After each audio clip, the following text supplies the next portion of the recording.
Salam Pancasila. Yang berhormat Bapak Kepala BPIP, Bapak Profesor Kiai Haji Dr. Andes Yudian Wahyudi, MA, PhD, beserta delegasi, Bapak Moderator. Terima kasih kepada Ibu Moderator, Ibu Evi. Yang pertama,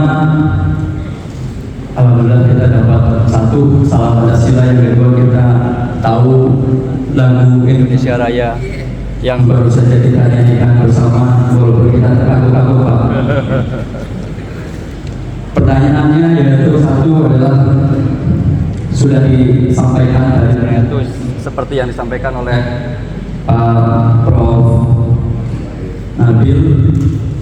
Kami sebagai masyarakat itu ingin klarifikasi, Pak, ya, bahwa beberapa tahun yang lalu isu atau hoax apapun itu, ya, bahkan kami mendengar itu di DPR sekalipun, bahwa tadi disampaikan Pancasila akan diubah menjadi Ekasila, bahkan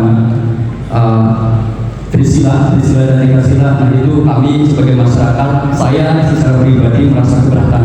Ya, kalau bisa jangan, dan kami ingin klarifikasi dari Bapak BPIP supaya itu jangan terjadi. Ya, Pancasila sudah cukup sempurna. Itu yang pertama. Yang kedua, mengenai Eka Prasetya Pancakarsa atau penataran P4. Penataran P4 kan terhenti, dan kami sangat merindukan itu. Kami dulu di sekolah, masuk sekolah ada penataran P4. Di masyarakat, di lapisan masyarakat ada program reguler penataran P4. Itu dampaknya sangat luar biasa sekali, Pak. Hari ini kita membicarakan Pancasila dan aktualisasinya. Bagaimana mungkin kita akan mengaktualisasikan, mengimplementasikan kalau kita tidak mengenal dengan penataran P4? Pancasila ibarat kitab suci dalam orang beragama. Pada saat kita membaca, pada saat kita membaca, pada saat kita tidak mendengar, apa mungkin kita itu bisa mengimplementasikan falsafah tersebut? Jadi kami menginginkan kalau bisa selain tadi di kurikulum penataran P4 dihidupkan kembali. Terima kasih. Salam Pancasila.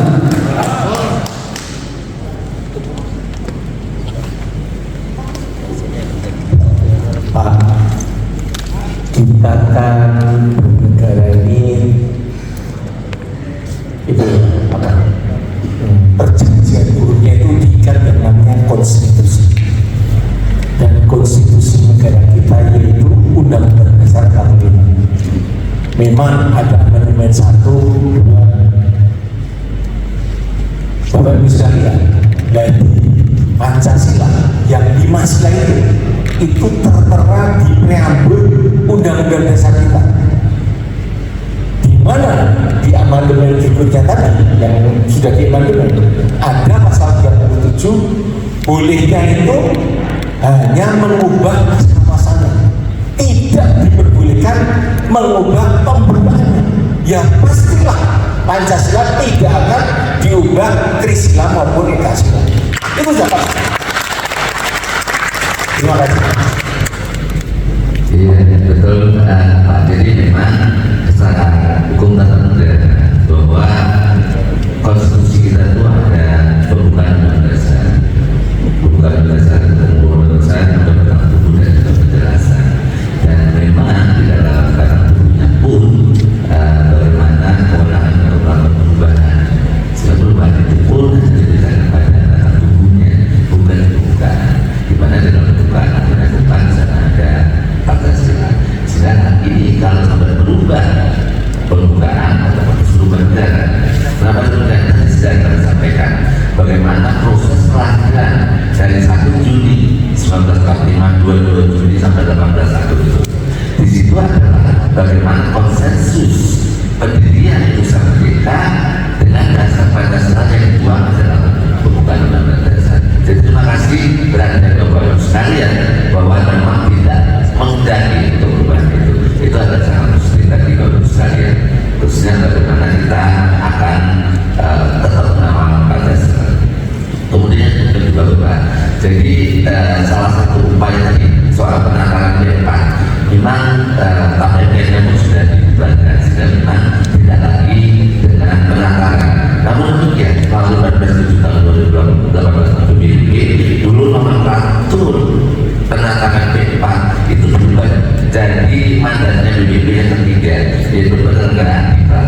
pembinaan ideologi Pancasila.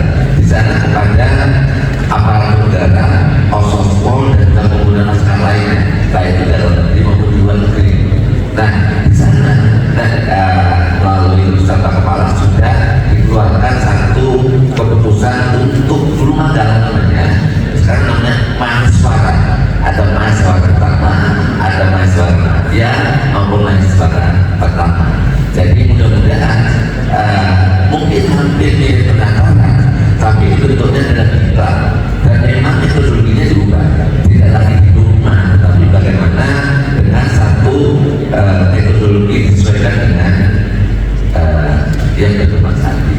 Jadi seperti itu, Pak. Terima kasih. Ya, terkait dengan bentuk lain dari antara P4 sebetulnya yang tadi sudah sampaikan yang namanya sekarang mutlak, ya. Tapi selain mutlak dalam arti formal, sebenarnya juga PPP sudah mendorong semacam penguatan karakter pada generasi muda melalui kegiatan seperti kuliah kenyata. Di beberapa perguruan tinggi sudah dilakukan yang namanya KKN Pancasila. Nah, ini salah satu bentuk dari perantaran dalam Pancasila. Jadi bagaimana para mahasiswa melakukan KKN tapi dengan mengaktualisasikan nilai-nilai Pancasila sehingga setelah KKN selesai nilai-nilai itu bisa diteruskan oleh masyarakat di mana mahasiswa itu berada. Nah, ini memang salah satu cara dilakukan dan tadi juga sudah disampaikan bahwa saat ini PPP sedang menyiapkan kalau bahasa pelatihan itu ternyata tadi kita menggunakan istilah mahasiswara dulu kalau dulu Manggala gitu ya. Jadi sekarang kita sudah siapkan di beberapa lapisan baik di internal PPP sendiri maupun di luar PPP, khususnya di kalangan guru. Di kalangan target utamanya adalah bagaimana melaksanakan buku teks utama pendidikan Pancasila dari pendidikan SD sampai SMA dengan memberdayakan guru-guru yang ada, khususnya guru-guru yang selama ini mengajarkan pendidikan kewarganegaraan dan pendidikan Pancasila. Ini yang kita berdayakan terlebih dahulu sehingga nanti begitu berjalan semua ini akan bisa lebih memahamkan Pancasila pada generasi muda. Dan satu lagi juga yang penting adalah melalui paskibraka pasukan pengibaran bendera. Ini tidak boleh dilakukan enteng karena tadi sebenarnya itu besar. Seluruh Indonesia itu sekitar 520-an kabupaten kota. Itu totalnya kalau 17 bulan itu setiap tahun ada sekitar 25.000. Nah, ini kalau diberdayakan mereka ini setelah selesai tugas melaksanakan tugas sebagai pengibaran bendera, mereka akan diberikan dan dijadikan namanya duta Pancasila. Dan hal yang berbeda dengan paskibraka sebelumnya sebelum dibina oleh BPIP, kalau dulu mereka hanya bertugas mengibarkan bendera di tanggal 17 Agustus, selesai bubar. Setelah itu mereka bikin organisasi sendiri. Sekarang tidak. Begitu mereka selesai melakukan pengibaran bendera di tanggal 17 Agustus, mereka terus dilatih, diberi penguatan nilai-nilai Pancasila hingga mereka melaksanakan tugasnya berikutnya di tanggal 1 Juni. Jadi 1 Juni itu kita melaksanakan pengibaran bendera seperti 17 Agustus. Jadi mereka bertugas selama 10 bulan. Kalau dulu hanya seminggu gitu ya, atau 1 hari melaksanakan tugas, sekarang sekitar 10 bulan dari 17 Agustus sampai 1 Juni. Dan selama 10 bulan itu mereka kita bekali dengan pemahaman nilai-nilai Pancasila dan aktualisasinya. Kemudian setelah mereka selesai menjadi paskibraka, mereka akan diangkat dan menjadi namanya Duta Purna Paskibraka, Duta Pancasila Purna Paskibraka. Dan itu akan kita pantau terus selama mereka masih aktif. Jadi ini salah satu upaya-upaya bagaimana mengaktifkan kembali penantaran dalam tanda kutip gitu ya. Jadi metodenya berbeda, ada metode diklat, metode pelatihan, kemudian juga metode pengasuhan dari melalui paskibraka itu juga salah satu metode pengasuhan dan juga melalui KKN.